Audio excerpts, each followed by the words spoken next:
Ladies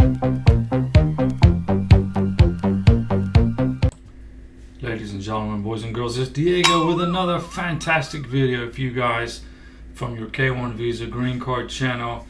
And this video is about Facebook, Instagram, YouTube, X, social media, etc. Immigration. Want to know what you're doing out there in the World Wide Web on social media. Alright, so very important. Pay attention, class, and come on along for another exciting video. I don't give you any legal advice. I'm not an immigration attorney, and I don't work for USCIS, and I am a 13-year experienced green card processor. I've been doing this green card thing for 13 years, K1 visas, etc., helping people get their approval so long as they qualify for the benefit. You got to qualify for the benefit or you're not going to get it, no matter how much I help you. But this is free information. Let's get on with the video, okay?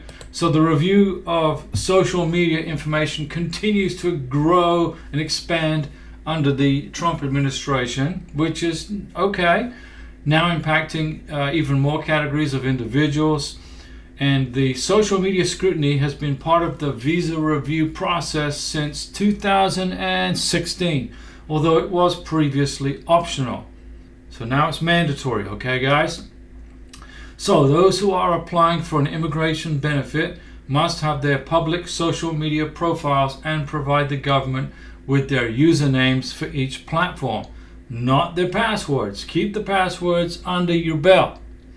Now the requirement is already affected applicants for, let's see, with you guys watching this YouTube channel, I-131 for travel documents, permits and records of arrival and departure when you enter the United States, I-485 when you adjust the status to a 2-year green card, the I-751 when you're going to lift the conditions off of your 2-year green card from your conditional to permanent residency through marriage, okay, to a U.S. citizen.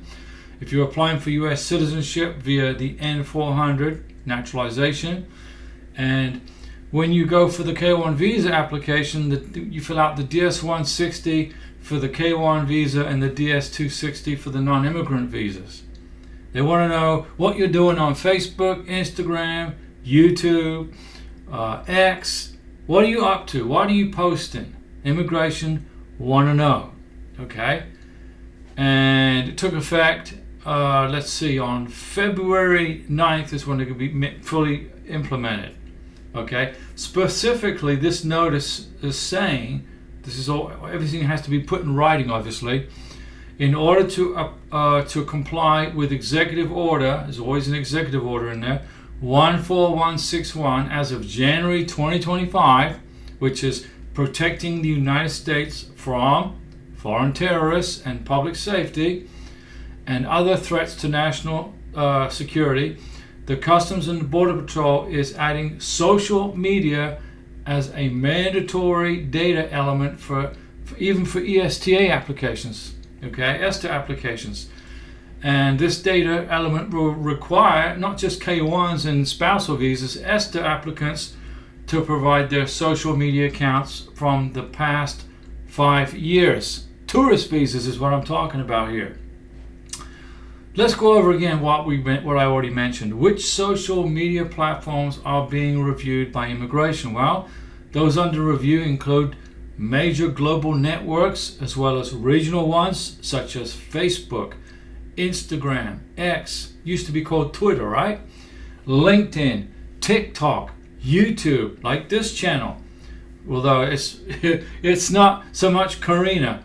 Reddit, Pinterest, Tumblr, VK, Cinewebo, Duban, Qzone, which is QQ, Flickr, Google, MySpace, Twoo, Vine, Youku, whatever Youku is. Okay, so the form includes a drop-down section listing all of the available platforms. You can select all that apply.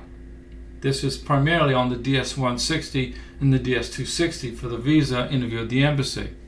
So what is the U.S. government looking for? Well, the U.S. government is saying that this decision is based primarily on national security, which I can understand. I understand what the reasoning is behind it. The United States must remain vigilant during visa issuance to ensure that those seeking admission to the United States do not intend to harm Americans or our national interests, which is a good point, and that all applicants credibly demonstrate their eligibility for the requested visa. Primarily, we're talking about K-1s in this channel, including their intent to engage only in activities consistent with the terms of their admission, which is pertaining to tourist visas and student visas. So what does this mean? Well, it means applicants, when they are preparing their petition, should review their social media history. Make sure it contains no controversial statements or inconsistencies between their online and offline lives. Okay? That's what immigration is looking for. These are going to be red flags.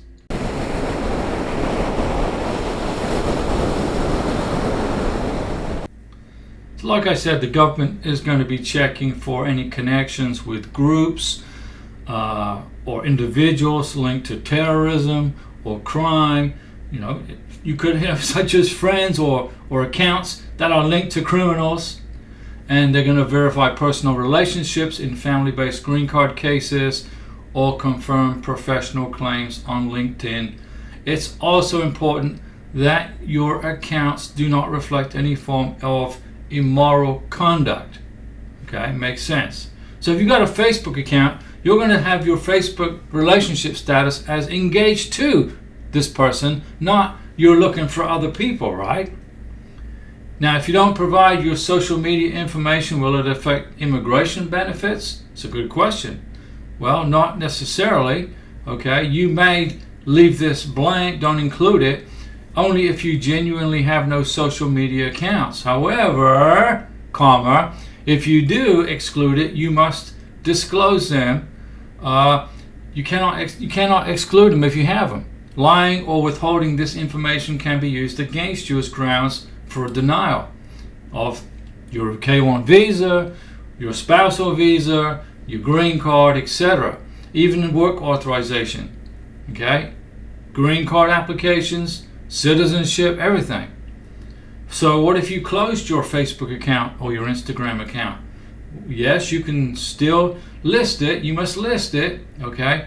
If the form asks whether you have used a specific platform within the last 5 years. You must provide that information, even for accounts that you have closed.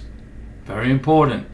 The requirement is to disclose which platforms you used and your username, not whether the account is currently active. Okay? That way you're fully in compliance with the rule that was signed by the US government as an executive order. Now, with this new policy, social media verification becomes an official, mandatory, and routine part of US scrutiny of foreign nationals. Okay? Not only for immigrants, but also for temporary visitors, tourists, whether or not they need a visa to enter. Okay? So pay attention, class. Thanks for watching the video. If you've got a Facebook account, an Instagram account, a YouTube, X, whatever, make sure you disclose it to immigration, especially when you're filling out the DS-160 and the DS-260. Most important. Don't forget, I do a live stream Mondays, Wednesdays, and Saturdays, 6 p.m. Central Time with my beautiful wife, Karina, who has an Instagram account. And I believe she had a Facebook account, but she cannot remember the password. So she hasn't used that in years. But if it was disclosed when she filed for her K-1 visa. If you want to join as a member, you can join as a member. Join as a member, you get my phone number and email address. You can call me anytime you want, 7 days a week. I'm open. I'm open for you guys. I want to get you your green card and your K-1 visa approved, as long as you qualify for the benefit. See you at the next live stream, and hang in there.